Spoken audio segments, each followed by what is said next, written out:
எப்பயுமே கேமரா பொய் சொல்லாதுன்னு சொல்லுவாங்க. ஏன்னா கேமராவில் எடுக்கிற ஒவ்வொன்றுமே எல்லாமே உண்மை சம்பவம் தான்.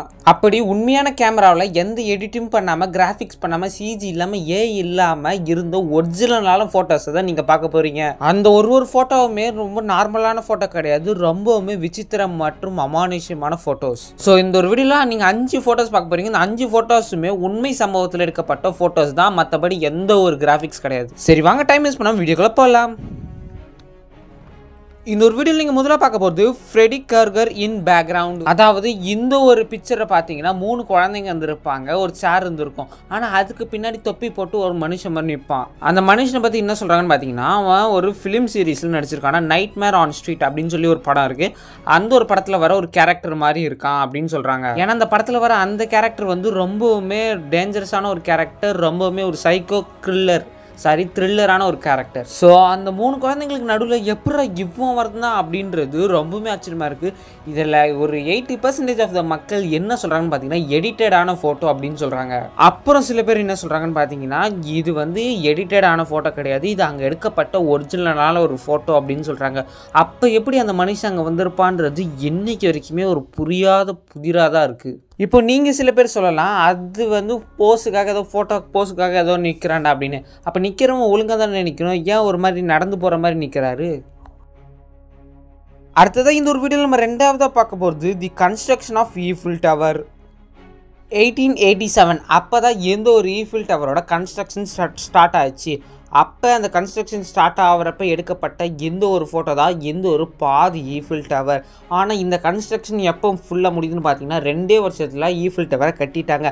அதாவது 1889 ஈஃபில் டவரை ஃபுல்லாக முடிச்சுட்டாங்க. அதுவும் முக்கியமாக இப்போல்லாம் எத்தனையோ மிஷின் கிரெயினை வச்சு செஞ்சுக்கிட்டு இருக்காங்க. ஆனால் அந்த காலத்திலே வந்து பார்த்திங்கன்னா இவ்வளோ பெரிய ஈஃபில் டவரை வந்து மனிதர்களாக உருவாக்கப்பட்டது. அதாவது முழுக்க மேன்மேடால் இந்த ஒரு ஸ்டீல்ஸ்லாம் கொண்டு வரப்பட்டு ஒன்றுக்கு மேலே ஒன்று அடுக்கி கட்டப்பட்டிருக்கான். அதாவது இந்த ஒரு ஈஃபில் டவர் கட்டி 41 வருஷம் நல்ல பேர் வாங்குச்சு. ஏன்னா இந்த ஒரு ஈஃபில் டவர் தான் பாரிஸ்லேயே ஒரு பெரிய அடையாளம் அப்படின்னு. ஆனால் அதுக்கப்புறம் பார்த்தீங்கன்னா கிறிஸ் பில்டிங் அப்படின்னு சொல்லி 1930 வந்து பார்த்தீங்கன்னா நியூயார்க்கில் லேண்ட் பண்ணியிருக்காங்க. ஸோ என்னதான் ஈஃபில் டவரோட கிறிஸ் பில்டிங் நியூயார்க்கில் பெருசாக இருந்தாலும் பாரிஸில் ரொம்பவும் பெருசுனா அது இந்த ஒரு ஈஃபில் டவர் தான். கிட்டத்தட்ட 18,000 மெட்டல் பார்ட்ஸை வச்சு 2.5 மில்லியன் அளவு குட்டி ஸ்ட்ரக்சர்லாம் வச்சு அழகாக கட்டப்பட்டது தான் இந்த ஒரு ஈஃபில் டவர். முழுக்க ஒரு ஹியூமன் லேபர்ஸால் கட்டப்பட்டது இந்த ஒரு ஈஃபில் டவர். இன்றைக்கி வரைக்குமே பாரிஸ்ன்னு சொன்னாலே இந்த ஒரு ஈஃபில் டவர் எல்லாருக்குமே தெரியும்.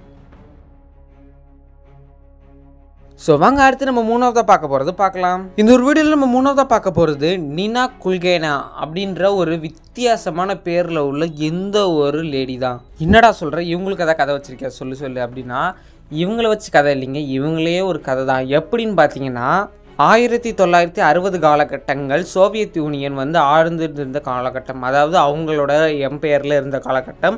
அப்போ வந்து பார்த்திங்கன்னா இந்த ஒரு லேடி வந்து ஏதோ சைக்கோ மாதிரி பண்ணுறாங்க அப்படின்னு சொல்லி இவங்கள சில மெடிக்கல் ப்ராப்ளமால் இவங்கள வந்து பார்த்திங்கன்னா ஒரு லேபில் வச்சு டெஸ்ட் பண்ணிகிட்டு இருந்தாங்க. அப்படி என்னடா இவங்களுக்கு பிரச்சனை, லேபில் வச்சு ரிசர்ச் பண்ணுற அளவுக்கு அவங்களுக்கு என்ன தான் பிரச்சனை அப்படின்னு கேட்டிங்கன்னா, இவங்கள்ட்ட ஒரு புவி ஈர்ப்பு சக்தி மாதிரி ஒன்று இருந்திருக்கு. அதாவது சுருக்கமாக சொல்லணும்னா ஒரு மேக்னெட் சக்தி மாதிரி இருக்குது. அதை வச்சு இவங்க வந்து என்ன பண்ணுறாங்கன்னு பார்த்தீங்கன்னா பக்கத்தில் இருக்கிற ஒரு பொருளை வந்து அழகாக கண்ட்ரோல் பண்ணுறாங்க. ஸோ இதை பார்த்து நிறைய சயின்டிஸ்ட் அண்ட் டாக்டர்ஸ் வந்து இவங்கள வந்து அவங்களோட லெபார்ட்டரியில் வச்சு ரொம்ப நாள் செக் பண்ணியிருக்காங்க, எப்படி அவங்களுக்கு இப்படி ஒரு சக்தி வந்திருக்கு அப்படின்னு. ஆனால் இன்றைக்கு வரைக்குமே அந்த சக்தியை யாராலையுமே கண்டுபிடிக்க முடியல. இது ஏதோ சயின்டிஃபிக் பேரடைஸ் மாதிரி நடந்துகிட்ருக்கு அப்படின்றது நினச்சிட்றாங்க. நீங்களாம் நினைக்கலாம் ஏதாவது நூலை வச்சு நவுத்துறாங்க அப்படின்னு. அப்படியெல்லாம் கிடையாதுங்க, இது உண்மையாகவே உங்களுக்குள்ள ஏதோ ஒரு சக்தி இருந்திருக்கு.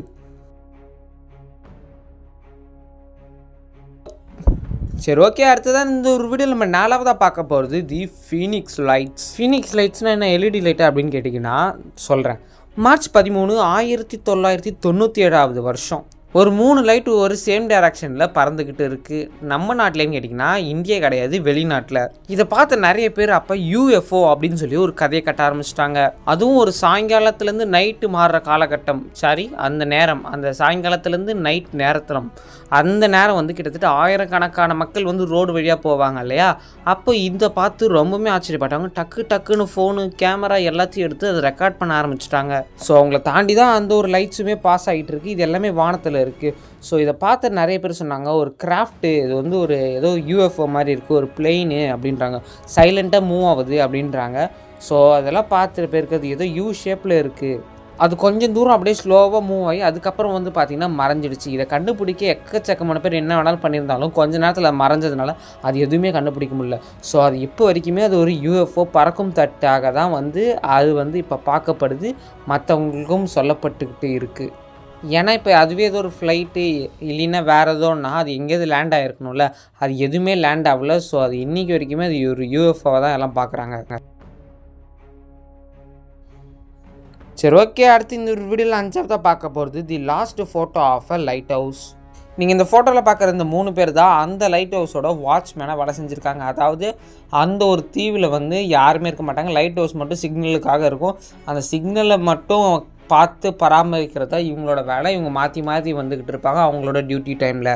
இவங்க வந்து பார்த்திங்கன்னா தி லைட் ஹவுஸ் கீப்பர் அப்படின்னு சொல்லுவாங்க. இவங்க வந்து பார்த்திங்கன்னா 1900 வருஷம் அப்போ வந்து பார்த்திங்கன்னா இந்த 3 பேரும் பார்த்திங்கன்னா கொஞ்சம் நாளுக்கு முன்னாடி ஒருத்தராக அப்படி இறந்து போகிறாங்க. கிட்டத்தட்ட 3 பேருமே இறந்து போயிடுறாங்க. ஸோ இவங்களோட சாப்டர் க்ளோஸ் ஆகுது அப்படின்னு சொல்லி தான் நியூஸ் பேப்பரில் எல்லாமே சொல்லிகிட்டு இருக்காங்க. ஆனால் இதுக்கு பின்னாடி ஒரு பெரிய மறைக்கப்பட்ட ஒரு காரணம் என்னன்னு பார்த்தீங்கன்னா ஒரு பெரிய மர்மமே இருக்குது. அதாவது இந்த 3 பேருமே வந்து இறந்து போல் எந்த ஒரு அடியும் படலை. இந்த 3 பேருமே வந்து பார்த்திங்கன்னா மாயமாக மறைஞ்சிட்டாங்க. இது அவங்க குடும்பத்துக்கிட்டேயும் இல்லைன்னா வெளியூர் மக்கள்கிட்டையும் சொன்னால் ரொம்பவுமே பயந்து போயிடுவாங்க. ஸோ எந்த பிரச்சனையும் இருக்கக்கூடாதுன்றதுக்காக கேஸை அப்படி க்ளோஸ் பண்ணுறாங்க. இந்த சொல்லுவாங்க இந்த முக்கோண விரிகுடா பகுதிக்கிட்ட போனீங்கன்னா எல்லாம் மறைஞ்சிருவாங்க. அதே மாதிரி இங்கே இருக்கிற லைட் ஹவுஸ் கிட்டேயும் அந்த 3 பேரும் மறைஞ்சு போயிட்டாங்க. Paranormal activity. அடுத்ததான் நம்ம இந்த ஒரு வீடியோவில் 6வதாக பார்க்க போகிறது தி கிரியேச்சர் ஆஃப் தி கேவ். அதாவது இந்த ஒரு குகைக்கு முன்னாடி போகிறப்ப ஏதோ படிக்கட் மாதிரியான ஒரு இது இருக்குது. அதாவது இது இயற்கையாகவே இப்படி இருக்குது. யாரோ போர் அடிக்குதுன்னு சொல்லி கல் அடிக்க வச்சுருப்பாங்கன்னு நினச்சிங்கன்னா அதுதான் கிடையாது. இது நார்மலாகவே இந்த ஒரு குகையில் வந்து அழகாக ஒரு படிக்கட் மாதிரியான செட்டப் வந்து தானாகவே உருவாகி இருக்குது. சரி, அப்படின்னு சொல்லிட்டு உள்ளே நீங்கள் போனீங்கன்னா இந்த ஒரு குகைக்குள்ளே வந்து பார்த்தீங்கன்னா மண்டை ஓடு எலும்புகள்லாம் அதிகமாக இருக்கும். ஏன்னா இப்போவே தெரிஞ்சிருச்சு இந்த குகைக்குள்ளே போனவங்க யாரும் திரும்பி வெளியில் போனதா சரித்திரம் இல்லை அப்படின்னு. ஸோ இந்த இடத்துல நைட் நேரத்தில் வேறு ஏதோ விஷயம்லாம் நடக்குது. ஸோ அதை பற்றிலாம் நம்ம டீட்டெயிலாக சொல்ல தேவையில்ல. இந்த குகைக்கு போனவங்க திரும்பி வந்ததாக இல்லை. ஸோ இந்த குகையோட பேரையும் சரியாக அவங்க மென்ஷன் பண்ணாதனால என்னாலையும் சொல்ல முடியல. ஸோ இந்த இடம் பார்த்தீங்கன்னா அதிகமான எலும்பு கூடுகள்லாம் இருக்குது. ஸோ இந்த இடத்துல போய் ட்ரக்கிங் ஏதாவது சொல்லி மாட்டிக்காதீங்க. ஸோ ரொம்பவுமே ஜாக்கிரதையாக இருங்க. அதே மாதிரி இந்த குகை மட்டும் இல்லை, எந்த குகைக்குள்ளேயுமே போயிடாதீங்க, ரொம்பவும் டேஞ்சர். அப்படியே நீங்கள் கன்ஃபார்ம் போகணுன்னா கிட்டத்தட்ட ஒரு கேங்காக போங்க. அப்போ தான் உங்களுக்கு சப்போர்ட்டாக 4-5 பேர் இருப்பாங்க. இந்த ஒரு ஆளாக 2 ஆளாக போனீங்கன்னா ரொம்பவுமே மாட்டிப்பீங்க. ரொம்ப ரிஸ்க்கு. ஸோ எப்பயாவது ட்ரக்கிங் எக்ஸ்ப்ளோர் பண்ணுறீங்க அப்படின்னா ரொம்பவுமே சேஃபாக போயிட்டு வாங்க. ஸோ ஓகே வியூவர்ஸ், இன்னைக்கான வீடியோ முடிஞ்சிச்சு. இந்த வீடியோ பற்றி லைக் பண்ணி ஷேர் பண்ணி மறக்காமல் நம்ம சேனலை சப்ஸ்கிரைப் பண்ணுறாங்க. நாங்கள் போகிற அடுத்தடுத்தான இன்ஃபர்மேட்டிவ் மற்றும் உங்களுக்கு பிடிச்ச மாதிரியான கண்டென்ட்ஸ் வந்துகிட்டே இருக்கும். இன்னும் சூப்பரான வீடியோ பார்க்கலாம். Tata, bye bye, see you.